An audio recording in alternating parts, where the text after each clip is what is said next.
Alright guys, in this video we're going to do the footer and the contact modal, and hopefully if we have time we will do the smooth scrolling as well. So let's go below the last section we did, and I'm just going to put in a comment here for the footer, and we're going to use the HTML5 footer tag. I'm going to give it an ID of main footer and also a class of BG dark because I wanted to have that dark background color. So in here I'm just going to put a container and also a row, and we just want basically one big column, so we'll just use call. We also want to put everything into the middle, all the text, and inside here actually let's put a padding class in here, so we'll say py4, so top and bottom padding, and then an h1 with a class of h3. Actually no, let's not do that. Let's do h3. We don't really want to have more than h1 or more than one h1. So let's just say loop lab. We'll do all caps like that. And then underneath that we want our copyright. So I'm going to put a paragraph. I'm going to say copyright ampersand copy semicolon, which will give us the little copyright symbol. Now remember down here in the Bootstrap boiler we added this line of JavaScript. Basically this will take anything where we put the ID of year and it'll insert the actual year, so that we don't have to hard code it. So instead of doing just 2018, if you take this course in 2019, then it's still going to be 2018. So I want this to be dynamic, so I'm going to put a span with the ID of year, and then it should automatically just pop in there. Okay. Let's see. So under this paragraph, we're going to just have a button. This is going to be for our modal. So we're going to say button class btn.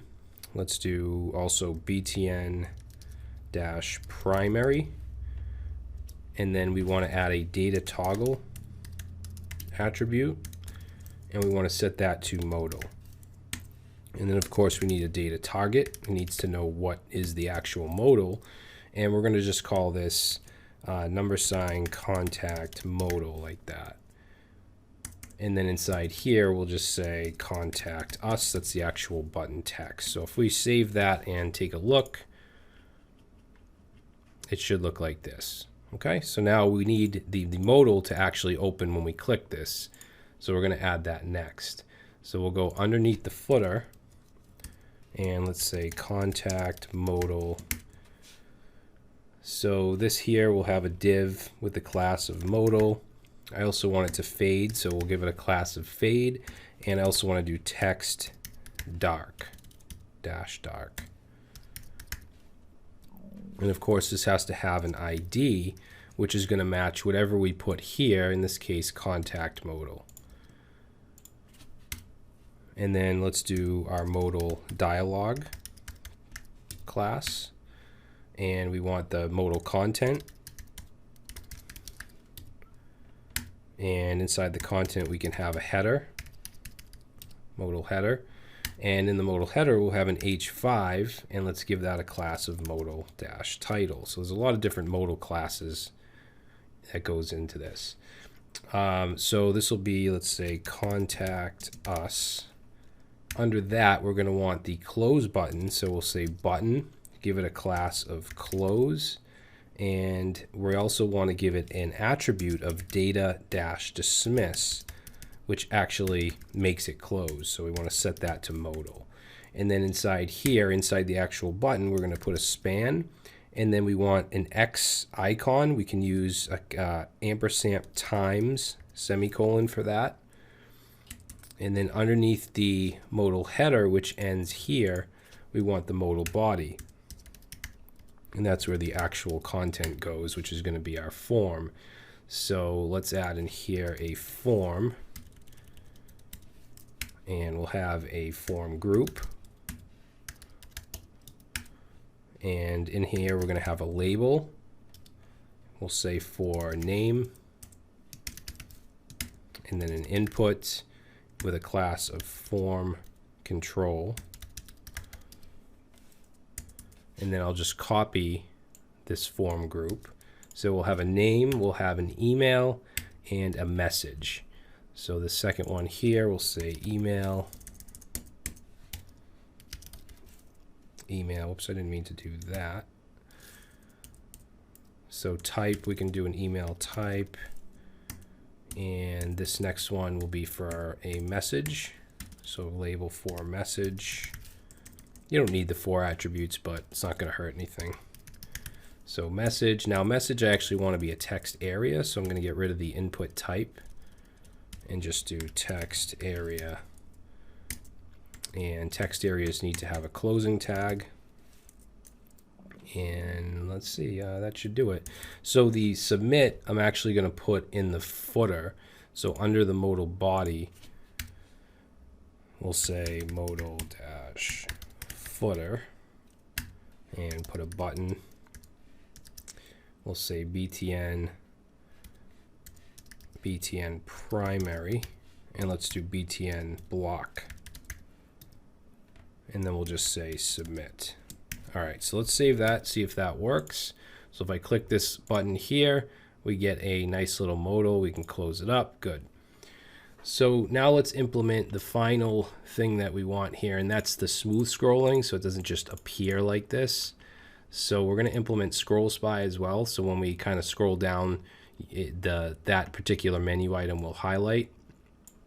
So there's a few things we need to do to add this. One is on the body, we're going to add data-spy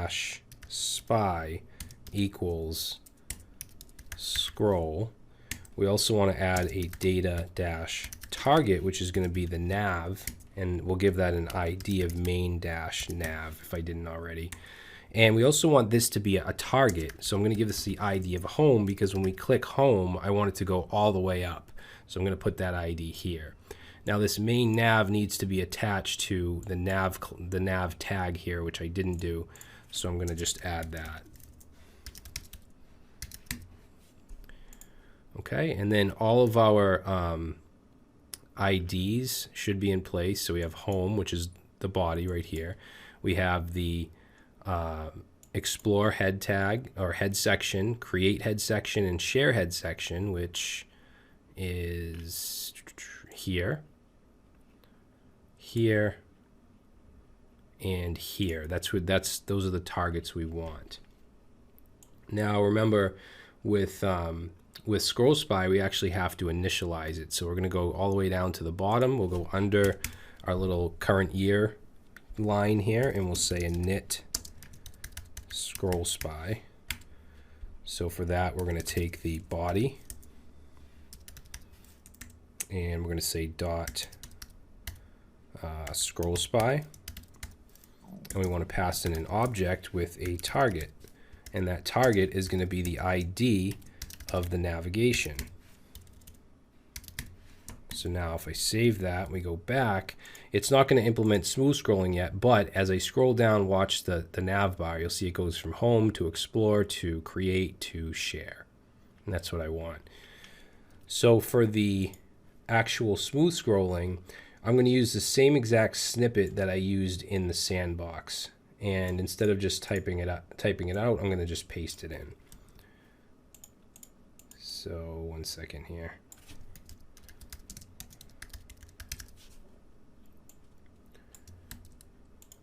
Okay, so we'll paste that in, and basically, again, it's just any link we click on, it's going to run this function.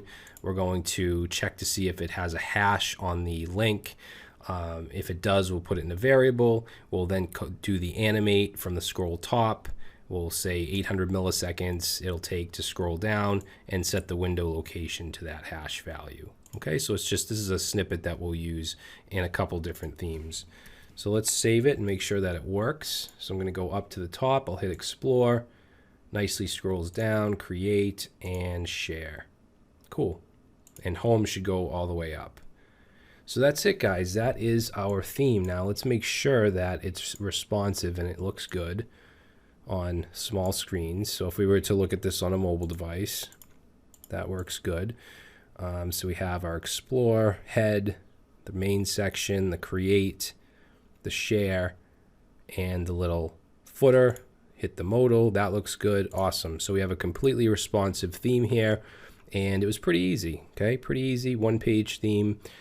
In the next project, we're actually going to implement Sass. Okay, so Sass allows us to basically have variables in our CSS. It allows us to nest CSS styles. It has a whole bunch of features. It's not gonna be a full Sass course or anything, but I do want to show you how to implement it and how to use Bootstrap with Sass. All right, so we'll do that in the next project.